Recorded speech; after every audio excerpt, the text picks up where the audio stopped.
find the next 2.5 days to be riveting, exciting, interesting, educational, all of the above.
We love AUC!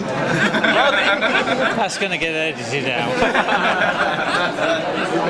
When you start at a new site and you're going to be there for a reasonable period of time, you should think about the possibility of making a presentation at an international meeting or a national meeting, or doing some research or participating in some research that might get your name on an abstract or a publication. Do as many HMPs as you can, practice your SOAP notes, get those things down so that when you go into the CS you'll be fully prepared and ready to do great things. Anyone know what the top specialty was? Where we matched the most people? Internal medicine, 76. You're in this amazing profession, let me assure you, and you know, you start out as a person and then one day you're a doctor.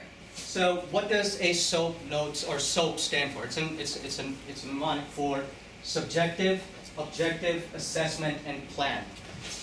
And their mission is to provide a global leader in professional education, empowering people to advance their careers, since we work in a number of different career fields.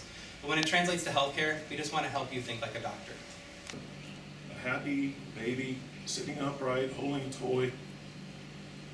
She had some gross motor delay because it was noticed she had some wasting of limbs. So she had some emaciation.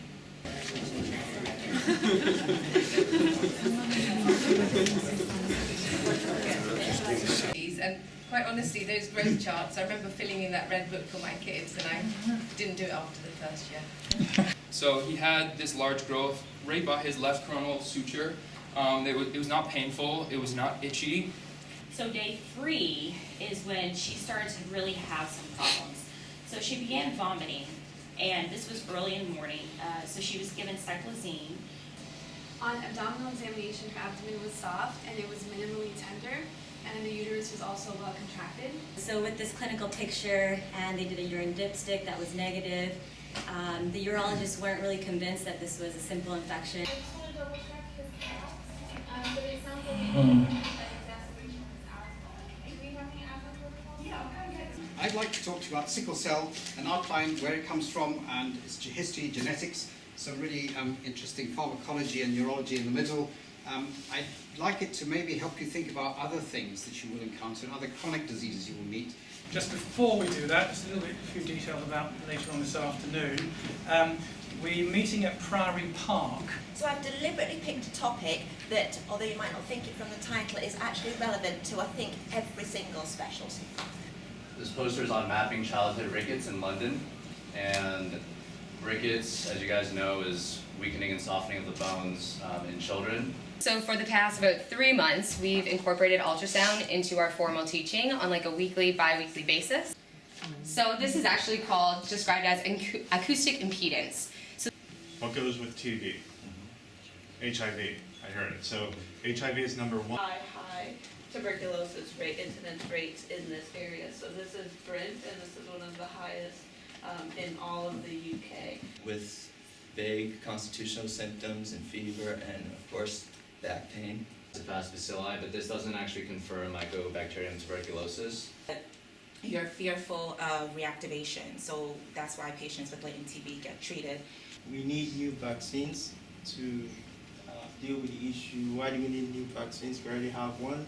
Divided by 61, multiplied by... Had no fever, no shortness of breath, no chest pain, no urinary symptoms.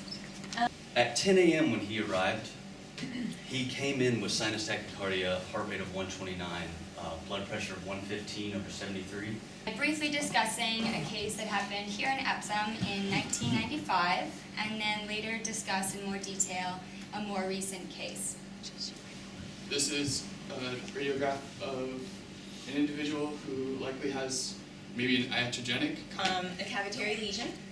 Not sure if it's open or closed at this point, but we do see that it is present. And so the next test that we would also run is the blood test, which we saw the troponin, his troponin was 84. And that's what the CT picks up. So that poses problems to people's kidneys because when I was doing a bit of research, it's actually not based upon the chemical structure of the dye, but the viscosity of the dye. But this is the actual angioplasty of our patient. I come here today, my accent's getting more southern. I come here today to see the walls of Chichester because I'm about to build a very big wall. And I need to see how it's done. And I'll be signing autographs at the end. I really enjoyed some of the low-tech presentations. So for me, the Blackburn presentation on growth charts was amazing. I think, this high-tech stuff is wonderful, but sometimes I think we get too reliant on that. We don't use our clinical skills and clinical thinking enough, so I love the growth chart one. Is anyone here from Blackburn?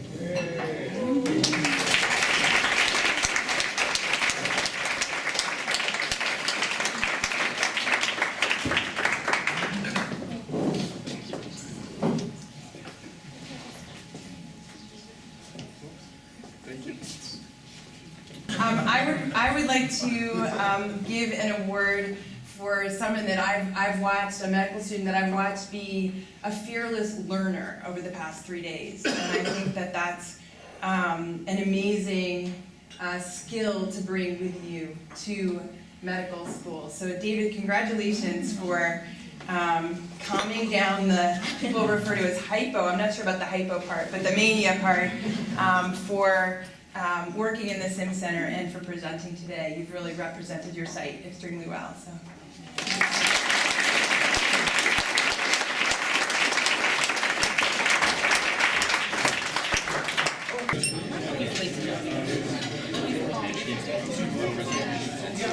So, congratulations on being part of a fabulous family, and thank you for your hospitality. It's been extraordinary. So. I want to ask the students, and not the faculty.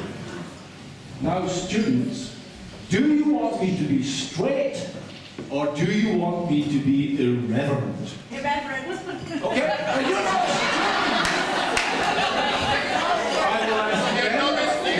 Students, do you want me to be straight, or do you want me to be irreverent? Irreverent. Students, okay. Anyway,